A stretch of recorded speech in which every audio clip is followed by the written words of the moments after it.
The average human brain stores 2.5 petabytes of information. The internet transmits almost 5 zettabytes of information every single year.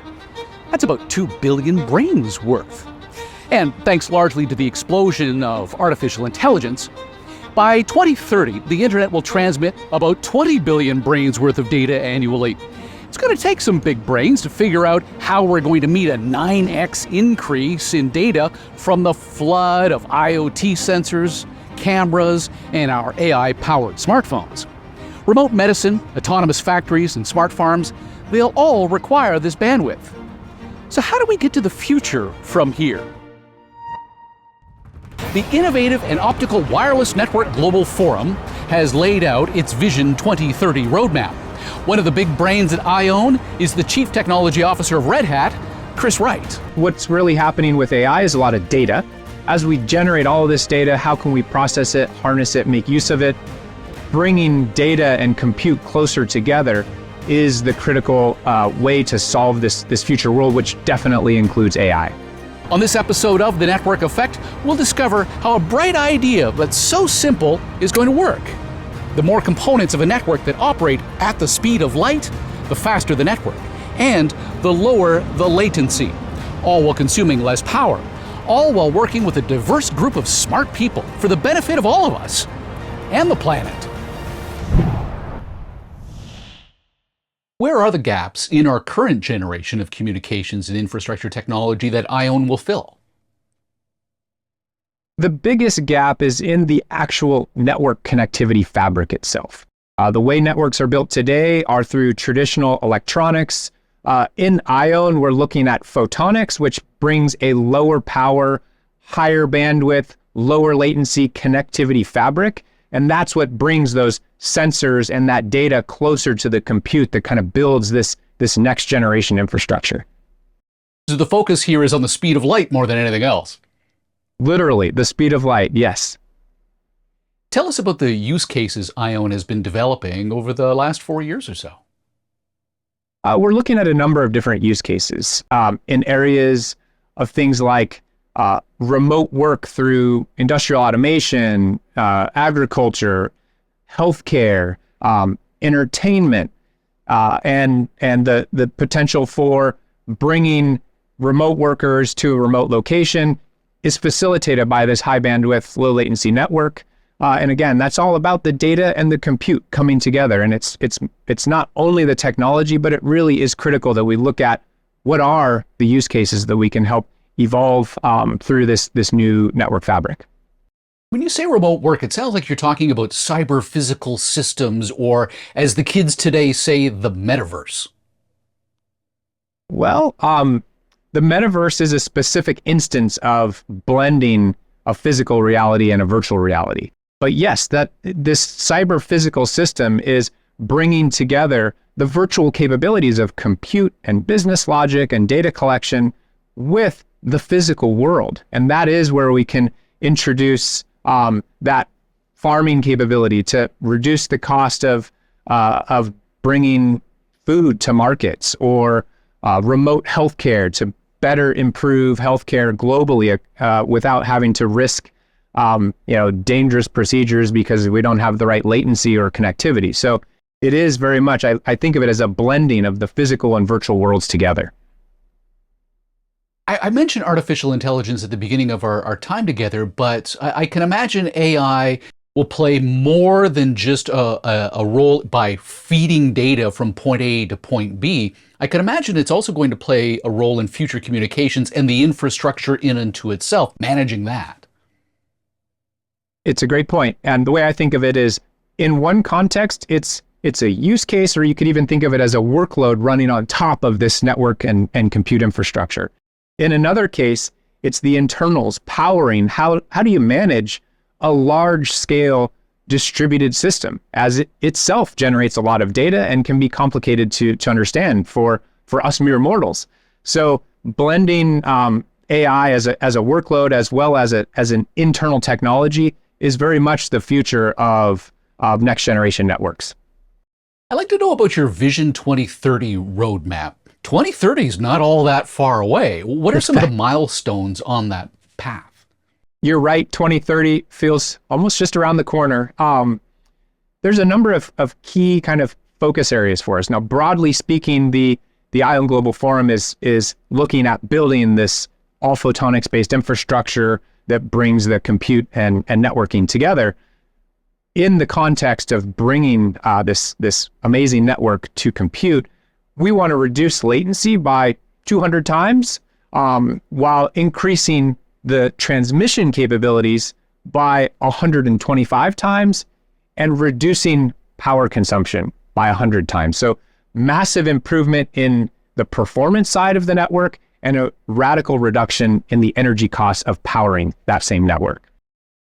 That's absolutely stunning to me, because I thought we were already pretty much at real time when it came to latency in the first place.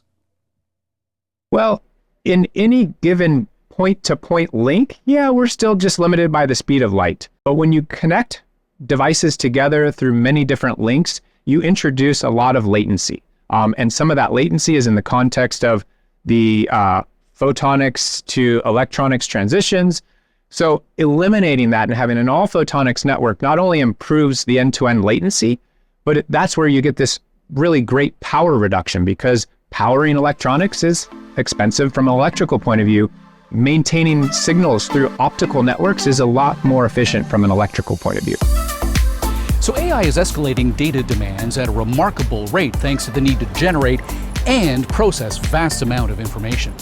Nokia estimates network traffic will be up to 9 times greater by 2030 than it was in 2020, and as many as 58 zettabytes will cross the internet, about half of that coming from enterprise.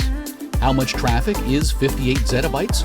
A single zettabyte is 200 billion high-definition movies, 50 million libraries of Congress, or 9 internets. To meet the needs of tomorrow, we need people capable today of collaboration, and that requires the network effect. 140 companies and other organizations have come together to make next-generation photonic networks a reality. A new network approach will bring data and the computing power closer together and take remote medicine from a unique use case to a daily occurrence around the world. It's how we'll increase crop yields as those IoT sensors ensure that we get the most out of the sun and the soil and fight disease and pests in a way that doesn't damage the environment. It'll change the way we work, whether it be in an office tower or at home or in a factory. If it's not just communications companies involved in creating the next generation of communications networks, what role do industries like manufacturing and chemical processing play in developing your roadmap? Really critical, that use case. I mean, we can build technology for technology's sake, but having that use case that's helping drive forward a particular industry cements the value of the infrastructure that we're actually building. So when we pull together the IOWN Global Forum, of course, there are people who care a lot about the infrastructure, but we were really intentional about bringing users into this context and looking for what are their next use cases that they cannot do today with today's networks. And it is the things that we've talked about, that cybersecurity, that industrial automation, the agricultural improvements, healthcare. All of these things are kind of the next generation. You think about real-time recording of concerts where the instruments and the players themselves are remote from one another. That's something that we can't do in today's networks, and we can do with the networks that we're building in IOWN Global Forum. Well, we certainly tried over the COVID-19 pandemic, and mixed success for the music industry. Tell me, though, about the fact that you've got 140 organizations worldwide working together. How do you herd those cats? It's a great question. I work at Red Hat, so we spend a lot of time in open source communities, and we think about this global scale collaboration. I think it boils down to a few things. The first, probably the most important, is having a shared vision.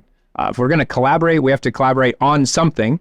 So having that shared vision, which here is improving networks at a technology level, but really looking at the entire impact of that technology improvement to the Earth, to the humans that populate the Earth.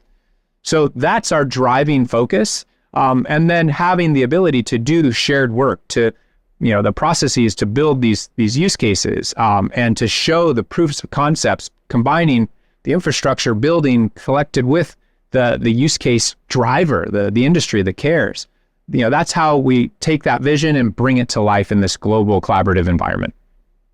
It's funny because I was going to ask you, why would a company like Red Hat, which is primarily about Linux, be involved? But then you point out the open source community nature behind Red Hat. So you do have experience herding those cats. What are some of the lessons that you've learned over your time with Red Hat and IOWN that help you ensure that everybody's sort of rowing the boat in the same direction?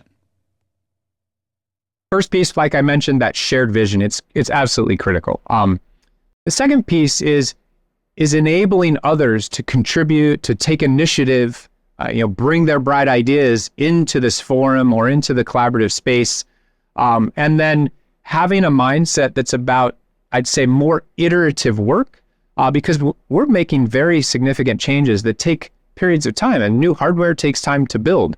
So what could you do from a use case point of view with the right now generation of hardware to test out some of the ideas? So kind of this notion of we know where we're going, we have the ability to just delegate responsibility to a group that are interested in a passionate interest in an area, and then iterate and show the results repeatedly as you're moving forward. We've talked a lot in the past on this program about the importance of bringing a lot of disparate industries together, a lot of people with different backgrounds as well. That often comes up in areas of ESG when we talk about the social and the governance side of ESG particularly. It sounds like that's just part and parcel to the world that you're building here as you bring the brightest minds from all these different industries together to make Vision 2030 a reality. The more variety of people you've got involved, the better the ultimate outcome. I deeply believe that is the case. I talk a lot about diversity, and I put it in really sort of two different dimensions. One is the diversity of the humans involved in a project. And with that diversity, you get diverse thinking. And how many times have you been in a situation where you're struggling to come up with a solution to a problem, and somebody in the room suggests something, and your thought is, I never would have thought of that idea. What a great insight. That's the power of the diversity of thinking. The other side is the diversity of workloads. So the more workloads we can bring into common infrastructure, the more valuable that infrastructure is, but also the more you have to architecturally refine that infrastructure to support the varied use cases. You're building architecturally better infrastructure. So it's great from two different perspectives, a technology, the geeky part of it, but also just the way we fuel thought and innovation. The geeky part's interesting to me because I know a lot of geeks in my life, and not everybody has the social skills necessary to have a firm hand on the tiller. How do you pull that off as a guy who grew up with a VIC-20 in the household? Well, it's funny. My mom always said I was a geek with social skills. So maybe there's something about how I connect with people that helps, but I really enjoy learning first and foremost. And part of my learning process, I also enjoy sharing what I learn with other people. And maybe that's, learning how to share what you learn is a critical part of building community success across, a diverse group of geeks building cool technology. Right. If you're not excited about what you're working on, why would anybody else be? I think evangelism for ideas is a really important part of this. And it's something that we care quite a bit about at IOWN Global Forum. It is a global forum. We want to make sure we're getting our message out to the world. And part of that is being excited about the work we're doing and also being able to connect it to others. So those use cases, again, are critically important. Did you ever think when you were a kid on your VIC-20 with a cassette tape drive that you'd ever find yourself talking about this kind of topic today? Only in the fantasy sense of watching cartoons that had effectively, video conferences and flying cars and all this great technology, but that felt very much like science fiction. And today, it feels very real. To achieve the Vision 2030 goals, collaboration across various industries is crucial. The IOWN Global Forum brings together diverse sectors to drive innovation and address the needs of cybersecurity, industrial automation, healthcare, agriculture, among other things. Chris is leaning on his experience in the open source community to emphasize a shared vision, enabling contributions and iterative development to foster collaboration. And as a self-described geek with social skills, Wright stresses the importance of sharing knowledge and enthusiasm. Effective evangelism of ideas and connecting with others, it's all vital to IOWN Global Forum's success. The IOWN Global Forum's work on photonic networks will enhance 6G by improving the infrastructure behind wireless connections. It will allow more IoT devices to transmit more data more often and through digital twins to integrate the virtual world and the physical. We've talked a lot about how IOWN Global Forum is working on a photonics-based network for the future to handle all of that data. But it's also a wireless network. How will the work of IOWN Global Forum help enable 6G? A wireless network includes connected portions of the network. So the device, the phone, and the cellular tower, there's a wireless connection there. That cellular tower has an optical cable that connects it back to the service provider's infrastructure. So while we're not necessarily changing the wireless part of the network, we're changing the entire infrastructure that's behind that. And that is what brings all of this compute and data closer together, sort of behind the scenes within the network itself. It feels like the last mile for the connectivity is the wireless side, particularly when you talk about the hundreds and millions of IoT devices that would be connected to any given network. It's true. And so part of what we want to make sure we're building is capacity for dense connectivity.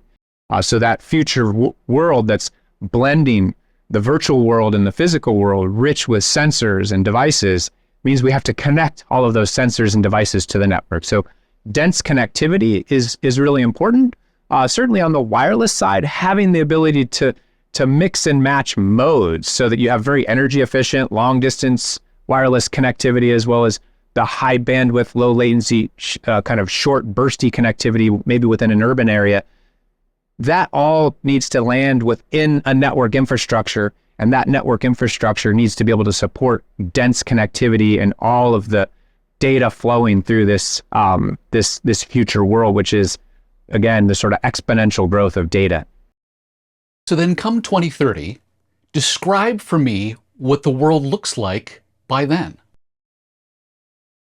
Well, you'll see flying cars, and the world that we're building today is going to kind of iteratively evolve. So from an end user point of view, certain things will feel very familiar. We'll have devices, the devices will connect wirelessly to the network. The types of applications and use cases, the immersive entertainment opportunities, the ability to find a healthcare specialist remotely from you and get great healthcare, the ability to reduce the costs of building, growing and delivering food into the world. Those things are what we're trying to affect and change. And so on the one hand, change, sometimes it doesn't look like a lot has changed. And on the other hand, it's very fundamental. It's core. It's a fundamental shift in technology, which can really impact our environmental footprint. And a big part of what we're trying to do is reduce the energy consumption in the networks, which can amount to 5% total global energy consumption. So that's massive. But also building this type of infrastructure and being able to extend it into new areas where connectivity can really change the digital divide is a real thing, and building connectivity into new areas in the world can really improve the quality of life for people in those geographies. So it's just a multifaceted, technology-grounded view on how we can improve our lives living here on Earth. So if Chris Wright and the IOWN Global Forum deliver on their Vision 2030 goals, we'll have faster networks for remote medicine, for smarter cities, and maybe even flying cars. There's an amplification or multiplication of impact that happens when you connect people. So to me, that network effect is about, passing on your ideas and helping others get infectiously enthused about the same idea that you're excited about. That network effect is where an idea can start with a single person and, really sweep across the globe, connected through our social fabric, and make major impact, which is a pretty humbling idea. So I love the network effect. I'm Michael Hainsworth. Thanks for joining us.